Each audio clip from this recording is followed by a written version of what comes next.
বন্ধুরা, আশা করি তোমরা সবাই ভালো আছো। তোমার চ্যানেলে তোমাদের সবাইকে স্বাগতম। তো আজ আমি তোমাদের জন্য যে বিষয় নিয়ে আলোচনা করছি, তোমরা যারা 2024 সালে উচ্চ মাধ্যমিক ফাইনাল পরীক্ষা দেবে তাদের জন্য বাংলার একদম কমন মাত্র কয়েকটি প্রশ্ন। কেন? কারণ আমাদের বাংলায় গল্প এবং কবিতা থেকে আজকের মূল সাজেশন, এবং তোমরা এটা ভালো করে জানো যে আমাদের গল্প থেকে দুটো প্রশ্ন আসবে, আমাদের একটা প্রশ্নের উত্তর লিখতে হবে, এবং ঠিক একইভাবে কবিতা থেকে দুটো প্রশ্ন আসবে, একটা প্রশ্নের উত্তর লিখতে হবে 5 মার্কের জন্য। অর্থাৎ গল্প থেকে আমাকে একটা 5 মার্কের প্রশ্ন লিখতে হবে এবং কবিতা থেকে আমাদের একটা 5 মার্কের কোশ্চেন লিখতে হবে। আজকের আলোচনায় আমরা এই 5+5 অর্থাৎ 10 মার্কের জন্য মাত্র কয়েকটি প্রশ্ন পড়ব, এবং আমরা আশা রাখবো যে হুবহু সেই প্রশ্ন তোমরা কিন্তু পরীক্ষার হলে কমন পাবে। একদম খুব কম পরিমাণ প্রশ্ন এবং চালাকির সঙ্গে টিপসের সঙ্গে। কি সেই আলোচনা প্রথমেই তোমাদের শেয়ার করি। আমাদের গল্পের দিকে যদি আমরা তাকাই তো আমরা দেখতে পাবো আমাদের 3টে গল্প রয়েছে। কি কি গল্প রয়েছে আমাদের? কে বাঁচাই কে বাঁচে রয়েছে, ভাত রয়েছে এবং ভারতবর্ষ রয়েছে। আমি তোমাদের বলছি 3টের মধ্যে এই দুটোটা তোমাদের অতটা ইম্পর্টেন্ট নয়, ভাতটা কিন্তু তোমাদের ইম্পর্টেন্ট, কারণ ভাত থেকে আমাদের 5 মার্কের প্রশ্ন আসবেই আসবে। অর্থাৎ সিস্টেমটা কি, ভাত থেকে আমার একটা 5 মার্কের প্রশ্ন আসবে এবং কে বাঁচাই অথবা ভারতবর্ষ, এখান থেকে একটা 5 মার্কের প্রশ্ন আসবে। আমাকে যে কোনো একটা প্রশ্নের উত্তর লিখতে হবে। তাহলে আমি যদি মনে করি শুধু আমি ভাতের প্রশ্নগুলো পড়বো, তাহলেই কিন্তু আমি পরীক্ষাতে কমন পেয়ে যাব। যারা এখনো পর্যন্ত অল্প পড়েছো বা সমস্ত কিছু খুঁটিয়ে পড়তে পারোনি, তাদের আমি বলবো শুধু ভাত থেকে যে মাত্র কয়েকটি প্রশ্ন তুলে ধরছি সেই প্রশ্নগুলো পড়ো। আর কে বাঁচাই কে বাঁচে এবং ভারতবর্ষ অতটা জোর দেওয়ার কোনো দরকার নেই। তবে হ্যাঁ, যারা মনে করছো যে না স্যার আমরা সমস্ত পাঠগুলোই খুব ভালো করে পড়বো, যেটা মনোভূত হয় সেটাই আমি লিখবো, আমি বলবো অবশ্যই বেটার, সেটা তো খুবই ভালো হয়। বোঝা গেল কি বললাম? আমি তোমাদের জন্য যে কারণে প্রত্যেকটা পার্ট থেকেই ইম্পর্টেন্ট প্রশ্নগুলো শেয়ার করছি।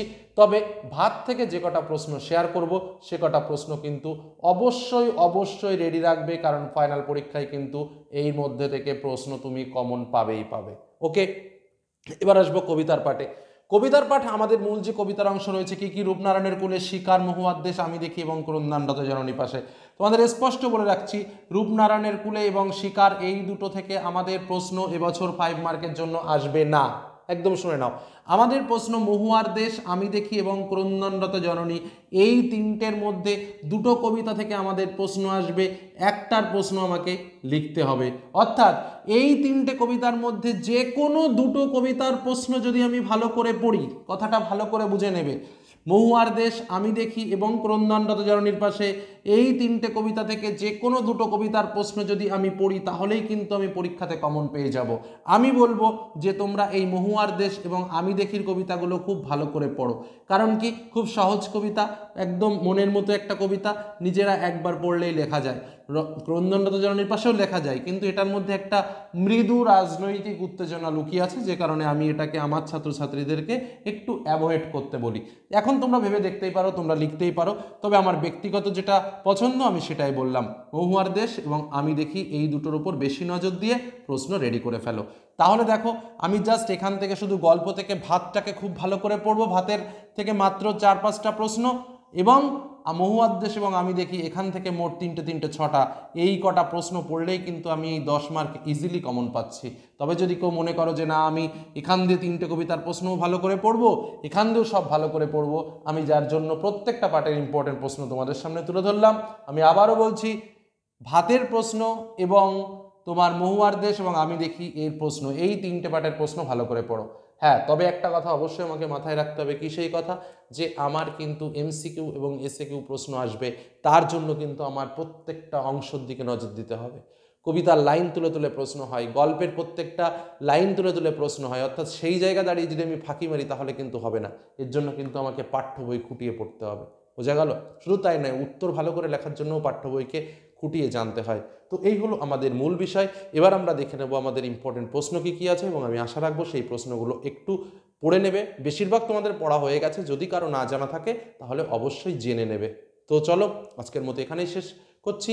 মূল পর্বের আলোচনায় প্রবেশ করি এখন। শুধুমাত্র সাজেশনগুলো দেখে নাও, আর সবার আগে ওই একটাই কথা, আমার চ্যানেলকে শেয়ার করা নয়, সাবস্ক্রাইবার করা নয়, নিজে পড়ে নিজের ভবিষ্যৎটা তৈরি করো সবার আগে, এটাই হচ্ছে মূল কথা। চলো প্রশ্নগুলো দেখে নেওয়া যাক। বন্ধুরা, তাহলে আমরা পরপর প্রশ্নগুলো জেনে নিই। প্রথম আমরা যে বিষয়টা থেকে প্রশ্ন বলবো সেটা হলো কে বাঁচাই কে বাঁচে গল্প থেকে মোস্ট ইম্পর্টেন্ট প্রশ্ন। প্রথম প্রশ্ন, মানব সভ্যতার সবচেয়ে প্রাচীন ও সবচেয়ে পচা ঐতিহ্য আদর্শবাদের কল্পনার তাপস বলে কে কার সম্পর্কে এই ভাবনা ভেবেছে, এই ভাবনার প্রসঙ্গ কি, তার ভাবনা যথার্থ ছিল কিনা লেখো। দ্বিতীয় প্রশ্ন, অন্য সকলের মতো মৃত্যুঞ্জয়কেও সে খুব পছন্দ করে, কার কথা বলা হয়েছে, তাকে পছন্দের কারণ কি? তৃতীয় প্রশ্ন, সেদিন আপিস যাওয়ার পথে মৃত্যুঞ্জয় প্রথম মৃত্যু দেখলো, অনাহারে মৃত্যু, মৃত্যুঞ্জয় কে? অনাহারে মৃত্যু দেখে তার প্রাথমিক প্রতিক্রিয়া কেমন ছিল? 4 নম্বর প্রশ্ন, মৃত্যুঞ্জয়ের বাড়ির অবস্থা শোচনীয়, মৃত্যুঞ্জয়ের পরিচয় দাও, তার বাড়ির অবস্থা শোচনীয় কেন? পরবর্তী প্রশ্ন, সেদিনের পর থেকে মৃত্যুঞ্জয়ের মুখ গম্ভীর হয়ে আছে, কোন দিনের ইঙ্গিত দেওয়া হয়েছে সেদিনের পর থেকে মৃত্যুঞ্জয়ের মুখ কোন কেন বিষণ্ণ ও গম্ভীর হয়েছিল? এবং লাস্ট কোশ্চেন, গল্প অবলম্বনে মৃত্যুঞ্জয়ের চরিত্র বিশ্লেষণ করো। নেক্সট, ভাত, যেটা কিন্তু আমি তোমাদের বলেছি যে এই চ্যাপ্টার থেকে প্রশ্ন আসবেই আসবে। কি কি প্রশ্ন রয়েছে দেখে নাও, প্রশ্নগুলো তোমরা বেশিরভাগই পারো, যদি কোনো কোশ্চেন একটু অজানা মনে হয় সেটাকে একটু রেডি করে নাও। প্রথম প্রশ্ন, আসল বাধাটার খোঁজ করা হয় না উৎসবের এই অনুসন্ধান কিভাবে অসমাপ্ত থেকে যায় তা গল্প অনুসারে লেখো। দ্বিতীয় প্রশ্ন, ডাক্তাররা বলে দিয়েছে বলেই তো আজ এই যজ্ঞী হোম হচ্ছে কেন? যজ্ঞী হোমের বিবরণ দাও। তৃতীয় প্রশ্ন, উৎসবের মাথায় এখন বুদ্ধি স্থির, সে জানে সে কি করবে, উৎসবের পরিচয় দাও, সে কি করেছিল, তার কৃতকর্মের ফল কি? দাঁতগুলো বের করে সে কামড়ের মতো হিংস্র ভঙ্গি করে, কে কার প্রতি এরূপ আচরণ করেছিল, এরূপ আচরণের কারণ কি? পরবর্তী প্রশ্ন, ভাত গল্প অবলম্বনে দুর্যোগপূর্ণ রাতের বর্ণনা দাও, এই দুর্যোগ উৎসবকে কিভাবে প্রভাবিত করেছিল? পরবর্তী প্রশ্ন, ভাতে হাত ঢুকিয়ে দিতে সে স্বর্গসুখ পায় ভাতের স্পর্শে, কার কথা বলা হয়েছে, সে কোথা থেকে কিভাবে ভাত জোগাড় করেছিল, এর পরিণতি কী হয়েছিল? পরবর্তী প্রশ্ন, ফুটন্ত ভাতের গন্ধ তাকে বড় উতলা করে, ফুটন্ত ভাতের গন্ধ বলতে কি বোঝানো হয়েছে, কেন তাকে বড় উতলা করে? পরবর্তী প্রশ্ন, ভাত খাবে কাজ করবে, কোন প্রসঙ্গে কার সম্পর্কে কথা বলা হয়েছে, সে কিভাবে কাজ করেছিল? পরবর্তী প্রশ্ন, এই গল্প গ্রামে সবাই শুনেছে, কোন গল্পের কথা বলা হয়েছে, সেই গল্পের বর্ণনা দাও। পরবর্তী প্রশ্ন, পেটে ভাত নেই বলে উৎসব প্রেত হয়ে আছে, উদ্ধৃতি অংশটির আলোকে ভাত গল্প অনুসরণে উৎসবের চরিত্র বিশ্লেষণ করো। তো দেখো, আমি ভাত থেকে একটু বেশিই প্রশ্ন দিয়েছি, কারণ আমি মনে করি যে এখান থেকে আমাকে এমনভাবেই রেডি করা উচিত যেন কোনো প্রশ্ন আমার বাদ না যায় এবং আমি হুবহু কমন পেতে পারি। নেক্সট, ভারতবর্ষ থেকে প্রশ্ন, হঠাৎ বিকেলে এক অদ্ভুত দৃশ্য দেখা গেল, অদ্ভুত দৃশ্যটি কি? গ্রামের দুই সম্প্রদায়ের মধ্যে সেই দৃশ্যের প্রতিক্রিয়া ব্যাখ্যা করো। দ্বিতীয় প্রশ্ন, তোর শতগোষ্ঠী মরুক, কে কাকে এমন কথা বলেছে, এই উক্তির দ্বারা বক্তার মনোভাবের বর্ণনা দাও। পরবর্তী প্রশ্ন, চোখ গেলে দেবো, কে কখন এই কথা বলেছে, গল্প অবলম্বনে তার স্বরূপ বিশ্লেষণ করো। 4 নম্বর প্রশ্ন, তার সপক্ষে প্রমাণ জুটে গেল, কার সপক্ষে প্রমাণ জুটলো, এই প্রমাণের উপর ভিত্তি করে কি পরিস্থিতির সৃষ্টি হলো? পরবর্তী কোশ্চেন, তারপরে দেখা গেল এক অদ্ভুত দৃশ্য, দৃশ্যটি অদ্ভুত কেন? পরবর্তী কোশ্চেন, কতক্ষণ সে এই মারমুখী জনতাকে ঠেকিয়ে রাখতে পারত, কে জানে, সে কে, জনতার মারমুখী হওয়ার কারণ কি? পরবর্তী প্রশ্ন, শেষ রোদের আলোয় সে দূরের দিকে ক্রমশ আবছা হয়ে গেল, কার কথা বলা হয়েছে, সে ক্রমশ আবছা হয়ে গেল কেন? এবার আমি আসবো কবিতা থেকে। তো কবিতা থেকে ইম্পর্টেন্ট এই কবিতা বললাম, মহুয়ার দেশ, আমি দেখি এবং ক্রন্দনরত জননীর পাশে। তো আমি তোমাদের বলেছি মহুয়ার দেশ এবং আমি দেখিটা খুব ভালো করে রেডি করো, কারণ ক্রন্দনরত জননীর পাশে একটু মৃদু রাজনৈতিক টান কিন্তু কবিতার মধ্যে রয়েছে, সেটা কিন্তু স্বাভাবিকভাবে একটু অন্যরকম দৃষ্টিকোণ, এটুকু বলে রাখতে পারি। তবে কেউ যদি একটু সেট আপ হয়ে লিখতে পারো সেক্ষেত্রে কোনো রকম কোনো সমস্যা নেই। তো চলো ইম্পর্টেন্ট প্রশ্নগুলো দেখে নেওয়া যাক। প্রথম, মহুয়ার দেশ থেকে প্রথম প্রশ্ন, গলিত সোনার মতো উজ্জ্বল আলোর স্তম্ভ আর আগুন লাগে অন্ধকার ধূসর ফেনায়, কোন পরিস্থিতিতে কবির এই উক্তি, এই পরিস্থিতিটি কবির কেন মনে হয়েছে? দ্বিতীয় প্রশ্ন, আমার ক্লান্তির ওপর ঝরুক মহুয়ার ফুল, ক্লান্তির কারণ কি, কিভাবে তা দূর করতে চান? তৃতীয় প্রশ্ন, মাঝে মাঝে সন্ধ্যায় জলস্রোতে অলস সূর্য দেয় একে, অলস সূর্য কি একে দেয়, মন্তব্যটি ব্যাখ্যা করো। এই দৃশ্য কবির চেতনায় কোন ভাবনার জন্ম দেয়? পরবর্তী কোশ্চেন, সমস্তক্ষণ সেখানে পথের দুধারে ছায়া ফেলে দীর্ঘ রহস্য, কোন জায়গার কথা বলা হয়েছে, মন্তব্যটি ব্যাখ্যা করো। পরবর্তী প্রশ্ন, আমি দেখি কবিতা থেকে, আরোগ্যের জন্য ওই সবুজের ভীষণ দরকার, কে কোথায় এ কথা বলেছেন, এই মন্তব্যের মধ্য দিয়ে বক্তার কী মনোভাব প্রকাশ হয়েছে? দ্বিতীয় প্রশ্ন, চোখ তো সবুজ চাই, দেহ চাই সবুজ বাগান, কবির এই মন্তব্যের তাৎপর্য ও ব্যাখ্যা আলোচনা করো। তৃতীয় প্রশ্ন, আমার দরকার শুধু গাছ দেখা, বক্তা কে, কেন তার গাছ দেখা দরকার, এ বিষয়ে বক্তার আক্ষেপ কী ছিল? পরবর্তী প্রশ্ন, বহুদিন জঙ্গলে কাটেনি দিন, কেন কবি কথা বলেছেন, এই অভাব পূরণের জন্য কবি কি চেয়েছেন?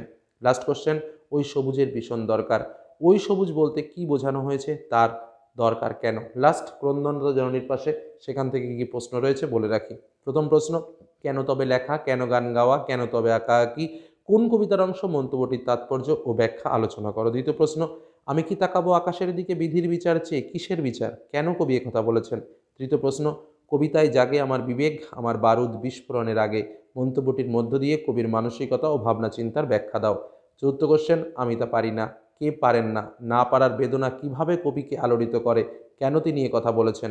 লাস্ট কোশ্চেন, নিহত ভাইয়ের শবদেহ দেখে না হয় যদি ক্রোধ, কবি কাকে ভাই বলেছেন, বক্তব্যের অন্তর্নিহিত অর্থ ও তাৎপর্য বিশ্লেষণ করো।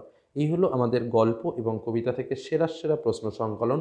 প্রশ্নগুলো কিন্তু তোমাদের একবার চোখের দেখা হলেও দেখে যেতে হবে, কারণ এর মধ্যে থেকেই প্রশ্ন আসবে। আর বাংলা এমন একটা বিষয় যার প্রতি লাইন থেকেই কিন্তু প্রশ্ন তুলতে পারে, যে কারণে হয়তো প্রশ্ন সংখ্যা একটু অনেকের বেশি মনে হতে পারে, কিন্তু সেটা কিন্তু নয়। যে ভালো করে পড়েছো সে প্রত্যেকটা প্রশ্নের উত্তরই কিন্তু লিখতে পারবে। আর টিপসটা তো তোমাদের বললামই, যে ভাত ভাত গল্পের প্রশ্নগুলো খুব ভালো করে পড়ো, আর মহুয়ার দেশ আর তোমার কী বলে আমি দেখি, এই দুটো ভালো করে পড়ো। তাহলে দেখবে 5 মার্কের কোশ্চেন নিয়ে আর কোনো সমস্যা থাকার কথা নয়, হুবহু কোশ্চেন তোমাদের পরীক্ষায় মিলবে।